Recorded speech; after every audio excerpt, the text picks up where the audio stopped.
하나님이신 주 예수님. 예수님의 초림 당시 12제자들만 있었던 게 아니라 더 많은 제자들이 있었습니다. 우선 누가복음 10장에는 70명의 제자들이 나오고 요한복음 6장에는 많은 제자들이 주님을 떠나갔다고 했습니다. 그때부터 제자들 중 많은 자들이 물러나고 더 이상 주와 함께 다니지 아니하더라. 요한복음 6장 66절. 물론 이들은 12사도들은 아닙니다. 70명의 제자들도 아닐 것입니다. 그러니까 12도 아니고 70도 아닌 더 많은 제자들이 있었는데 그들 중 많은 이들이 떠나갔다는 것입니다. 그들은 단지 기적을 보고 신기해 따라다니거나 먹을 것 때문에 따라다닌 군중들과는 다른 사람들입니다. 이들은 제자들로 불렸고 제자란 적어도 주님을 믿고 따르기로 작정한 사람들을 말합니다. 그런데 그런 제자들이 주님을 떠나갔습니다. 이들은 도대체 무엇 때문에 주님을 따랐으며 또 무엇 때문에 주님을 떠났을까요? 이들은 예수님의 가르침에 동의한 사람들입니다. 여타 종교 지도자들과는 다른 그분의 권위 있는 말씀에 매료가 되었을 것입니다. 마태복음 7장 29절. 산상설교의 도덕률에 감동했을 것이고 무엇보다 바리새인 같은 사람들을 혹독하게 꾸짖으신 말씀에 감격했을 것입니다. 예수님의 설교는 의로웠으며 그 의로움을 실행할 만큼 능력도 있어 보였습니다. 예수님이라면 충분히 자기들의 지도자로 추앙할 만했고 민족의 지도자로 여겨도 손색이 없을 것 같았습니다. 하지만 이들은 예수님께서 자신을 하늘에서 내려온 생명의 빵으로 제시하시자 떠나고 말았습니다. 자신을 먹으면 영원히 산다고 하시자 이 말씀은 어렵도다 하면서 떠났습니다. 요한복음 6장 60절.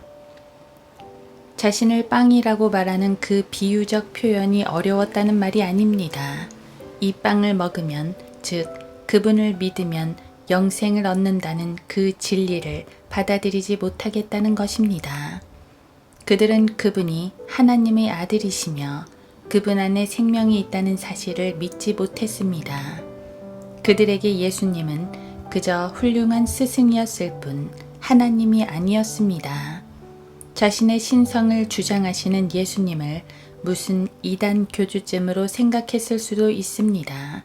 이 점에서 그 제자들은 바리새인들과 한패가 되어버렸습니다. 그들은 예수님을 정말 믿은 게 아니라 다소 감동을 받고 추종했을 뿐입니다. 오늘날도 예수님을 존경하는 자들은 꽤 많습니다. 세상 사람들도 예수님을 참 좋은 분이라고 말합니다.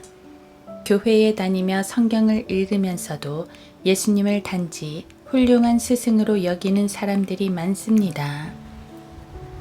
그분의 설교에 감동하여 실천하려고도 합니다. 하지만 예수님을 참 하나님으로 믿지 못하면 소용이 없습니다. 그분을 믿어 구원을 받지 못하면 아무리 가르침을 따르고 실천해도 소용이 없습니다. 그런 사람들은 언젠가 떠나가고 맙니다. 그들은 제자의 흉내만 낼 뿐 참 제자가 아니기 때문입니다. 진짜 제자들은 예수님이 영생을 주시는 하나님의 아들이심을 믿었습니다. 요한복음 6장 68, 69절. 그렇게 분명히 믿었던 제자들은 주님을 떠나지 않았습니다. 예수님을 따른다는 것은 그분을 절대적으로 신뢰하는 것입니다. 절대적으로 신뢰하기 때문에 그분의 십자가 희생을 믿고 구원받는 것이며 또 절대적으로 신뢰하기 때문에 자기 십자가를 지고 그분을 따르는 것입니다. 반면 가짜 제자들은 예수님의 말씀을 지킨다고는 하지만 자기가 믿고 싶은 것만 부분적으로 믿고 따릅니다. 즉, 가짜 제자와 진짜 제자의 차이는 내 생각에 맞춰 믿느냐, 그분의 뜻에 따라 전적으로 믿느냐 하는 것입니다. 주님의 말씀을 온전히 신뢰할 때 우리는 참 제자가 될 수 있습니다. 예수님은 우리에게 영생을 주신 참 하나님이십니다. 우리가 그분을 떠나서 어디를 가겠습니까? 주여, 우리가 누구에게로 가오리이까? 주님께는 영생의 말씀들이 있나이다. 요한복음 6장 68절.